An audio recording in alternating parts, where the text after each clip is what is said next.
Last lecture में हमने ये देखा था कि जो कॉम्प्लेक्स फूड कंपोनेंट है वो सिंपल एब्जॉर्बेबल फॉर्म में कन्वर्ट होता है with the help of several enzymes and इस प्रोसेस को हम कहते हैं digestion.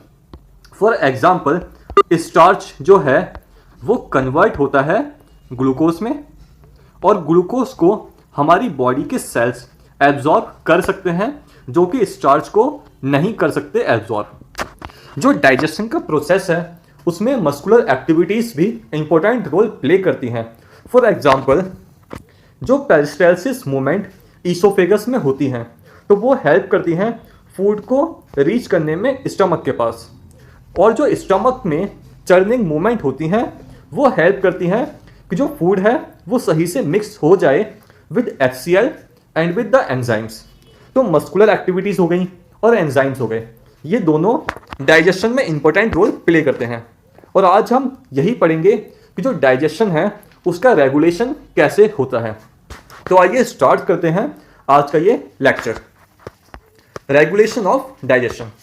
The activities of gastrointestinal tract are under neural and hormonal control for proper coordination of different parts.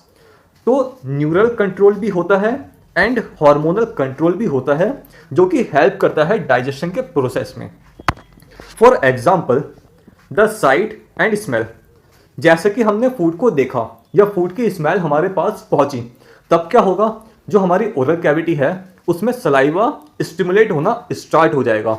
And ये कैसे होता है, because of the neural signals. The sight, smell and और presence of the food in the oral cavity can stimulate the secretion of saliva. Gastric and intestinal secretion are also similarly stimulated by the neural signal. तो neural signal gastric secretion में और intestinal secretion में भी important role play करते हैं. Now, next point is the muscular activities of different parts of alimentary canal can also be moderated by the neural mechanism. Both locally and through the CNS। इस point का मतलब हम समझते हैं। देखो, जब हम हिस्टोलॉजी ऑफ एलिमेंट्री कनाल पढ़ रहे थे तब हमने देखा था कि जो एलिमेंट्री कनाल है उसमें नेटवर्क ऑफ नर्व्स प्रेजेंट होता है जिसे हमने कहा था प्लेक्सिस। एंड हमने दो प्लेक्सिस के बारे में पढ़ा था।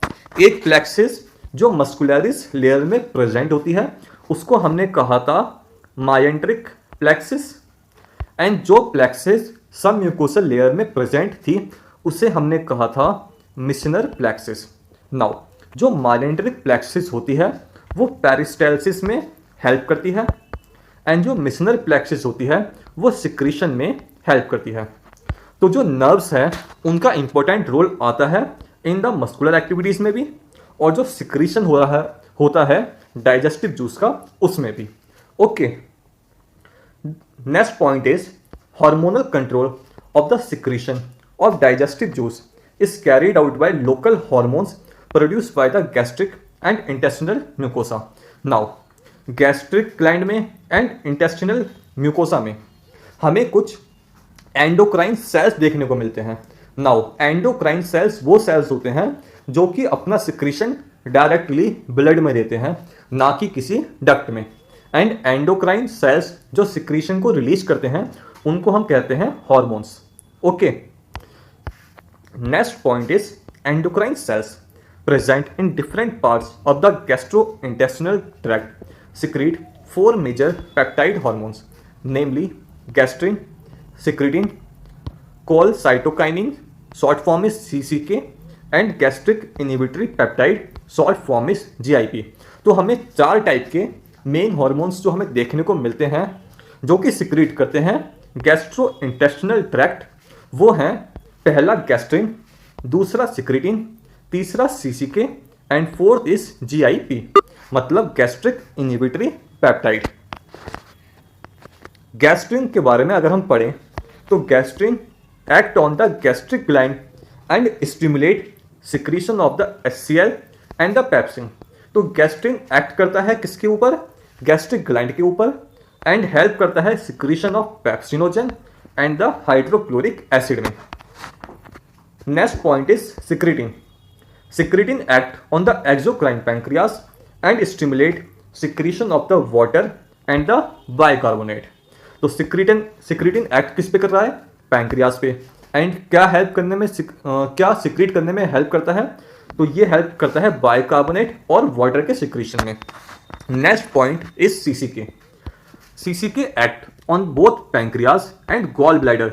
तो सीसीके जो है वो दोनों पे काम करता है, पैंक्रियास पे भी और गॉल ब्लैडर पे भी.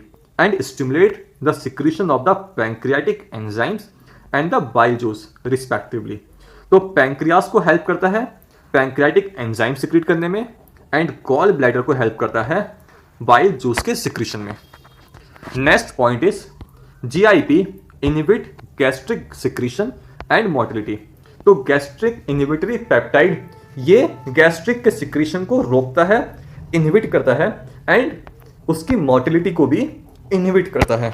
ओके, तो जो गैस्ट्रिन था ये गैस्ट्रिक ग्लैंड के सिक्रीशन को बढ़ा रहा था, ठीक है, और जो जीआईपी है ये उसके सिक्रीशन को रोकता है.